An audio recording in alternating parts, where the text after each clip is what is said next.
and I was nervous about saying it, but I said it, and she said...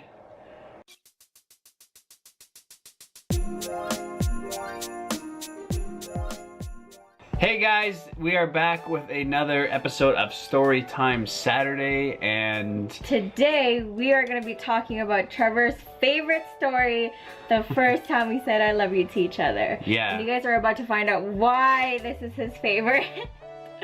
But you know what? Since he said it first, why don't you go ahead and start it? Okay, so I can remember it like it was yesterday.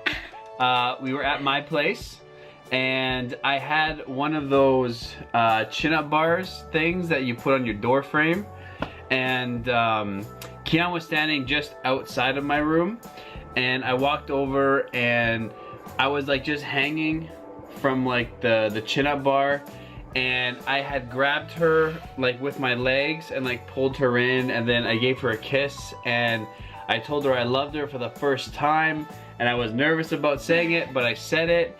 And she said nothing. She just smiled at me, and there was this awkward... At least I smiled. Dude, there was this awkward, just like, me like waiting for something. Not even like a thanks. She just was like... I don't know what's worse, silence with a smile or saying thank you. Man. Like, I smiled back. I know, but I was like waiting for something, and I was just like... Oh, okay. It's hurting.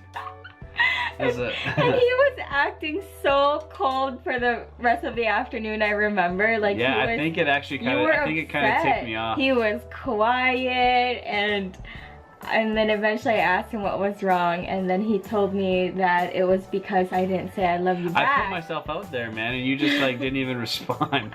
That was hurting. Anyway. And I'm pretty sure I said to him after he told me why he was upset, I'm pretty sure I told him that I just wasn't ready yet. Or something like that. Like, I want to say it when I want to say it, not because someone is saying it to me and I feel the need to say it back. And I mean, I guess I was kind of cool with it, right? Like, I was pretty understanding too. You guys, it didn't take him long at all to say I love you to me. You want to tell them when? Do you remember?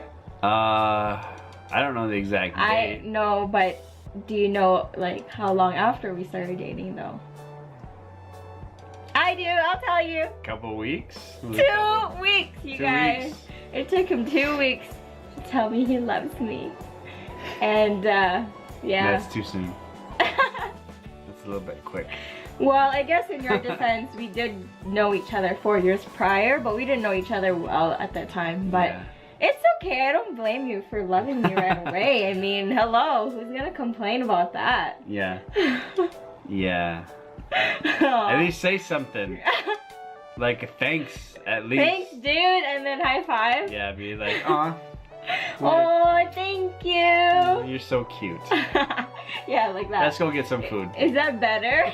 I don't know. Than just smiling and silence? I don't know. Silence is not good.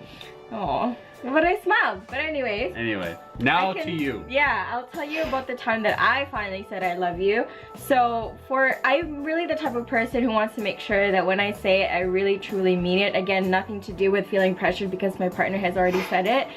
So for quite some time, again, it also didn't take me too long to fall in love with him. I mean, you can't blame me, right?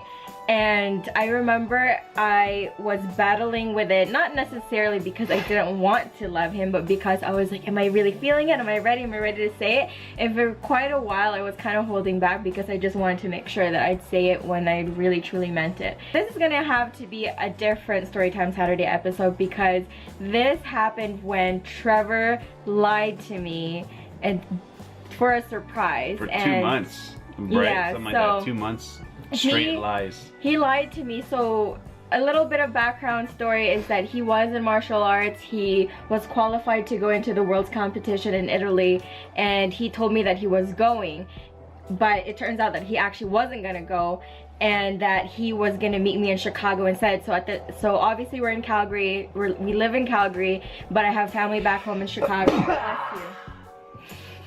That was very dramatic. Anyways, instead of going to Italy, he was gonna surprise me because I was going back to Chicago for a family wedding. And so what happened was the whole time he played it off and made it seem like he was going to Italy, and I was actually really sad, and I was gonna miss him. It wasn't supposed to be that long, but I'm very attached to Trevor. It was supposed to be a 2-week trip. 2 weeks, something like that, yeah. Yeah, and but I was telling her that because I was gonna be in Italy, I don't know if I would be able to really talk with you, because I wasn't sure like if I would be able to call or if I could Skype or something like that. So she was really bummed at the thought that not only would I be gone for 2 weeks, like I would have like no contact. So what a liar. Anyways, it's just the fact that the whole point is that I was gonna miss him. I'm looking down because Benny's licking my leg. Anyways, and if you guys are wondering why we're the same height, or it may seem like I'm taller, I'm actually sitting on a pillow because I'm really short. But anyways, so yeah, fast forward to the day that he was leaving. I actually even offered to drive him to the airport, but he was like, no, don't worry about it. And his dad was dropping him off. And I remember when his dad came to pick him up to take him to the airport, I don't know why, I got really emotional because like I said, I knew I was gonna miss him, and I cried. And I remember, I think your dad kind of felt the vibe that I was sad, so he actually gave us some alone time, and he was waiting in the parking lot for you. And we did like our private goodbye. We hugged. I cried so much because I was gonna miss him, which is so stupid. Just 2 weeks. Hello, Kian. Like freaking insane. And then that's when I finally broke, and I said I love you to Trevor, because I was like, I'm not gonna be able to hold it in. And like, if he's away for 2 weeks and I really want to say it while he's away, I don't want to say it over the phone or Facebook or whatever. I want to say it in person. And yeah, that's when I said it. So of course I got a response back. Bogus. That's bogus. But yeah, Trevor's very dramatic about the time that his first time telling me that he loves me, because he says that he still feels the pain, but whatever. It's made better. That's pretty much it, you guys. So hopefully you enjoyed this video. Make sure to thumbs it up, subscribe if you haven't already, and we'll see you next time. Bye.